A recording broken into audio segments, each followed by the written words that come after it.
Yang ke-8, membacakan ruqyah terhadap perempuan tanpa disertai mahram. Yang ke-9, meletakkan tangannya, yakni tangan perawat diletakkan pada badan pesakit wanita, yakni tanpa alas ataupun menyentuhlah kulit ke kulit dalam proses pengubatan.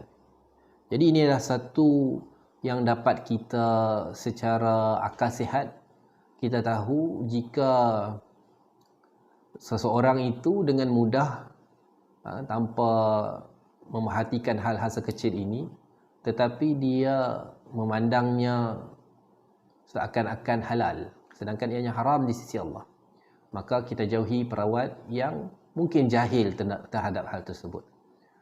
Yang ke-10, memerintahkan pesakit untuk tidak makan makanan tertentu yang menurutnya untuk melemahkan jin.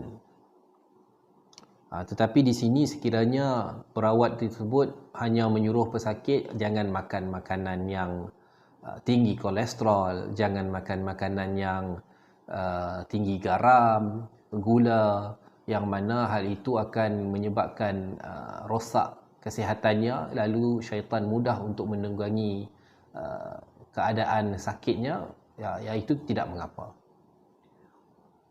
Yang ke-11, membacakan ayat pada garam dan menyiram pada rumahnya. Di sini yang dimaksudkan adalah menganggap garam tersebut ditakuti oleh jin. Sedangkan penggunaan garam dalam ruqyah yang dilakukan oleh Rasulullah adalah pada tubuh badan pesakit. Iaitu ketika sengatan kalajengking, Rasulullah menggunakan garam, membacakan beberapa ayat ruqyah, lalu disiram, direndam di kawasan yang kena sengatan tersebut. Itu tidak mengapa, yakni manfaat pada badan. Sesuatu yang manfaatnya pada badan tetapi diletakkan kepada benda atau seperti rumah, maka ia sudah salah, kerana dikhawatiri orang yang melakukannya ataupun perawat yang menyuruhnya beranggapan bahawa garam ini ada kuasa tertentu yang syaitan takut kepadanya. Maka hal ini termasuk masalah akidah. Bermaksud perawat yang anda jumpa yang menyuruh anda menggunakan garam bukan pada tubuh, maka perawat tersebut kemungkinan jahil dalam bab akidah.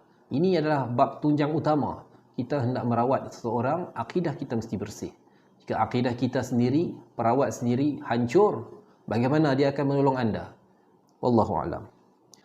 Penyimpangan yang ke-12 adalah membaca ayat kepada gambar si pesakit sebagai ganti orangnya, dan masih banyak lagi penyimpangan yang disampaikan.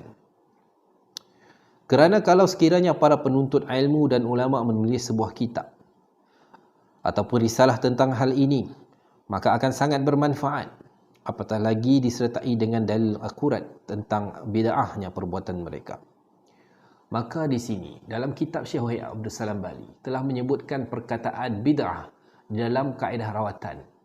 Terdapat salah seorang orang yang saya pernah berjumpa dan berbicara dengannya. Dia merupakan seorang perawat. Dia mengatakan tidak ada bid'ah. Bid'ah itu hanya di dalam ibadah. Sedangkan orang yang menjadi tokoh, yang menjadi rujukan ramai termasuk dirinya, telah menyebutkan perkataan bid'ah. Sebagai contoh, orang yang mengubati itu menggunakan sebagian metod bid'ah, maka hakikatnya hal itu menyebabkan orang pergi ke dukun daripada ke tukang sihir.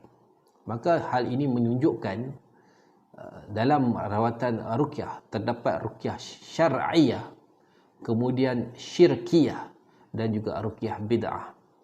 Maka bid'ah dan syirkiyah saling mendukung antara satu sama lain, maka hendaklah kita menjauhinya. Assalamualaikum warahmatullahi wabarakatuh.